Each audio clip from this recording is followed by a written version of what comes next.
Ulang itu kan sebenarnya lumrah terjadi dalam pemilu ataupun pilkada ya. Tapi memang harus ada indikasi bahwa misalnya ada kecurangan ataupun ada indikasi-indikasi penyelewengan yang kemudian membuat PSU itu bisa dilakukan. Selama tidak ada kecurangan ataupun tidak ada bukti-bukti bahwa pilkada itu misalnya tidak dilakukan secara profesional sebagaimana semestinya, maka sepanjang itu juga sulit untuk melakukan pemungutan suara orang. Kalau kita membaca aduan dari tim Rido misalnya, itu kan yang diajukan kepada di KPP alasan profesionalitas yang terkait dengan rendahnya tingkat partisipasi politik yang ada di Jakarta. Ini memang mungkin pertama dalam sejarah di mana Pilkada Jakarta itu di bawah 60%. Oleh karena itu yang membuat kawan-kawan KPU di Jakarta mengatakan itu tidak akan berpengaruh terkait dengan hasil suara yang sudah dihitung secara manual dan berjenjang ya, mulai dari TPS kemudian kecamatan dan per hari ini mulai di kabupaten.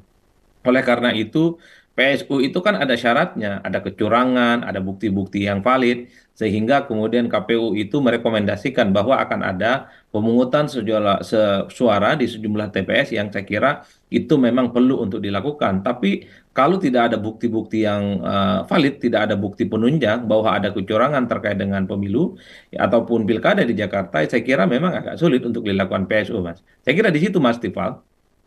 Apapun hasilnya tergantung pada rekapitulasi yang berlangsung hari ini, kunciannya ada sekarang. Kalau pun nanti prosesnya sudah berlangsung lancar sepanjang malam hari ini, tentu akan menjadi angin segar juga biar ada kejelasan kepada publik begitu. Cuman kalau kembali ke pertanyaan saya masalah PSU itu tadi, Mas, kalau alasannya masalah formulir C6 yang tidak tersebar merata, apakah itu memungkinkan bisa dikabulkan permohonan dari tim Ridho untuk PSU?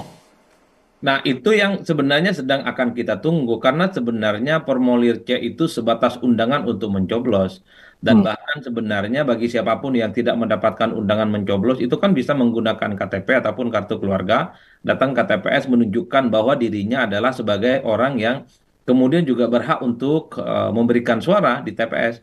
Nah, jadi sebenarnya ini bukan satu-satunya argumen soal undangan dalam mencoblos ya itu sifatnya pemberitahuan dan bukan kewajiban bahwa orang yang tidak mendapatkan formulir C mereka itu haram hukumnya misalnya mencoblos ya dan itu tidak. Nah, Hmm. sebenarnya kalau mau disampaikan secara terbuka ya memang kalau soal PSU itu adalah bagaimana yang paling penting adalah ada bukti-bukti kecurangan, ada Hmm. bukti-bukti yang kemudian dipertanggungjawabkan dan buktinya itu dianggap valid dan sah, sehingga KPU itu merekomendasikan sejumlah TPS dan di sejumlah tempat ada pemungutan suara yang itu kemudian dianggap sebagai pelanggaran ya dan kemudian itu perlu untuk kita kita tunggu. Tapi kalau alasannya formulir C, saya kira sejauh ini belum ada argumen yang kuat untuk melakukan pemungutan suara ulang.